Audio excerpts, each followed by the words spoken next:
The things that happen to you in life, good or bad, create who you are. When you're younger, you kind of think like the moment you're in is all that matters ever, and if that moment goes wrong, like the rest of your life is like, you know, screwed.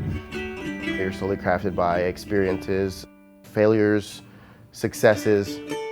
It's about knowing my life experiences and who I am now, and not letting those things drive me down a path that I don't want to go down. That's kind of where I was like, you know what, I'm done with football. As much as it may hurt, let's ride. Let's see what we can do.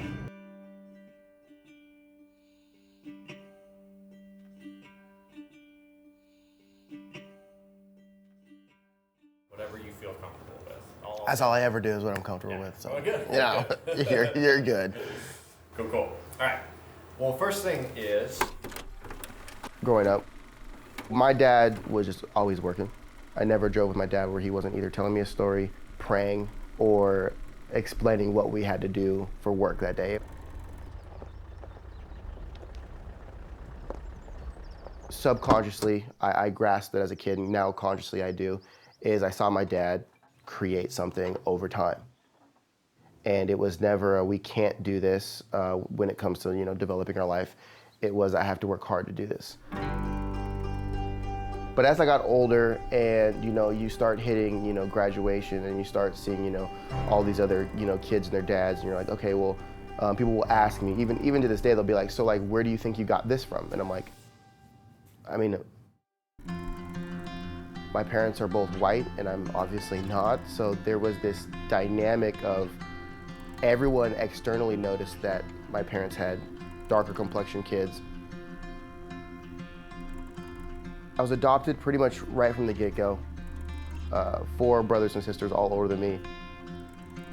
Yeah, we just grew up just being kids. And my parents, I mean, they supported me in pretty much everything except for having a bad attitude.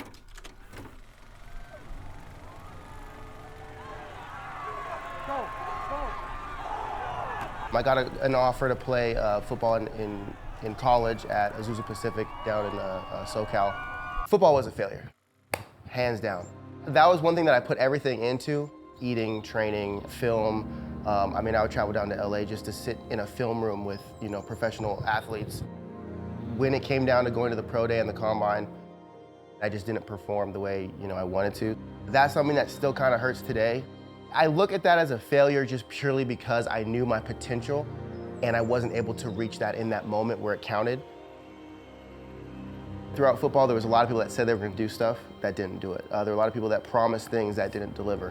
When you leave your narrative in someone else's hands, you're not writing your story. You're letting someone else determine the ending. That's up to them and you're just along for the ride.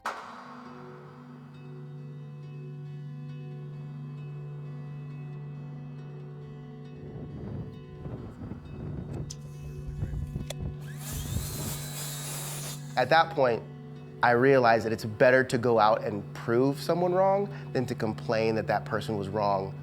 If you can, then go do it. And if you think you can't, figure out why there's a can't there and how do you fix that. So I actually got a job as a contractor. That's kind of how I jumped into real estate investing and construction and kind of just decided to do something that I had control over, that I could manipulate and not sit around waiting for someone to call me. All right, guys, so we got all the siding off. Make sure that we're looking good. I took every last dime of my FAFSA money, I don't know if I can even say this on camera, and put it as a down payment on this foreclosure. Took the skills that I had and remodeled it and made it really nice. And we should be good to go. I mean, we sold it for a major profit, and I was like, whoa, like, real estate makes money?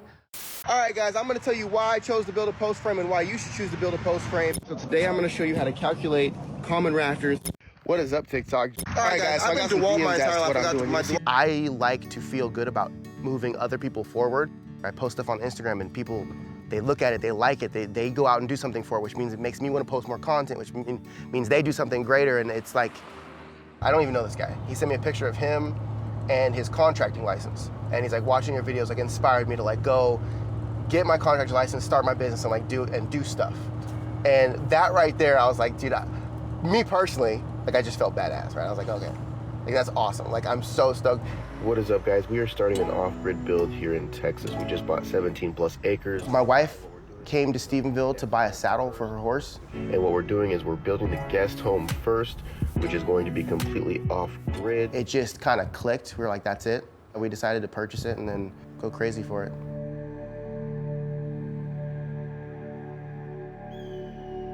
The ability to have this land is a huge blessing. My wife and I first got married, I mean, it was pretty much rice and beans for about the first year and a half.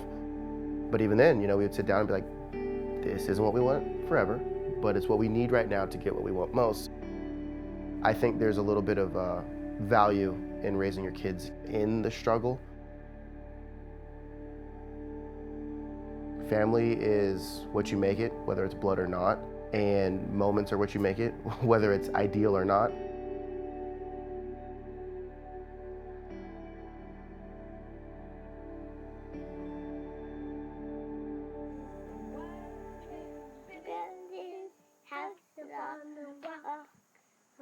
I can't make it out.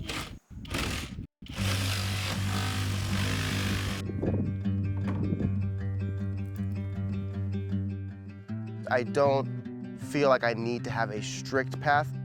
I have the ability to literally look at the scope of life and choose any direction. I can live like a millionaire and not make $1 million because of the skills that I have. Everything is so wide open.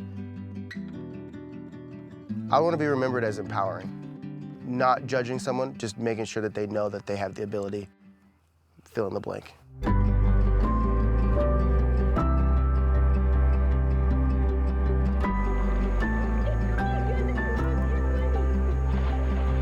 That's all I ask, is that you smile when you do what you do every single day.